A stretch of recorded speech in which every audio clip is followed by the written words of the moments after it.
गव्हर्मेंटान जो अनाउन्समेंट केला 16,000 लिटर 16,000 म्हणल्यार हो व्हडलो आंकडो कसो दिसता. ताका एक्चुअली 16 युनिट ते. आता पयली रेट आशिल्ली ₹2.5 एक युनिट.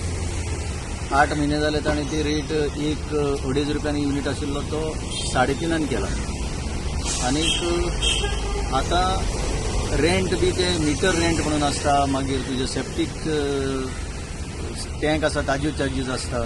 हे सगळें धरून ऑलमोस्ट आता एक सामान्य मनशाक म्हणजे एवरेज पर्सन 900 लिटर दिसाक लागता, 27 युनिट म्हयन्याक लागता. ह्या मनशाक आता ह्या हाऊसहोल्डाक ताणें 16,000 जर कमी केले जाल्यार तरी सुद्धा 194 बील येता. पयलीं वाडोवच्या पयलीं 146 बील येताले आनी आतां हें बील येतलें. हें बरें आसा. हें कॅल्क्युलेशन जर मारलें जाल्यार हें सगळ्या लोकांक कळटलें. मॅक्सिमम एक बेनिफीट कोणाक जालो जाल्यार एक ₹60 जावंक शकता म्हयन्याक.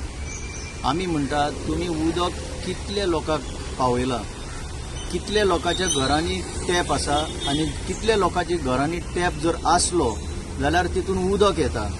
हाजी डेटा पयलीं सरकारान लोकां मुखार घालपाक जाय. हे डेटा घेवन काम करिना. हे फक्त इलेक्शनाक लागून एक अनाउन्समेंट केला. जर जॉब दिले, भुरग्यांचो जर फुडार सिक्युअर केलो जाल्यार तुज्या फुकट कोणाक नाका. आनी फुकट म्हणटा ते कांय नासता. शेवटी टॅक्स पेयराचेच पयशे ते. टॅक्स पेयर डेली कितें ना कितें करून टॅक्स पेयर आपले पयशे भरतात सरकाराक. टॅक्स पेयराचे पयशे परत तेजेर घातले जाल्यार फुकट म्हणटा. फ्री म्हणल्यार आनी कांय नासता. हे सगळी फकाणां. म्हजे एकूच सरकाराक मागणी की 16,000 अशे लिटर बी सांगून दिशाभूल करपाचो प्रयत्न करू नये. भुरग्यांचो सिक्युअर फुडार करपाचो, भुरग्यांक जॉब दिवपाचो.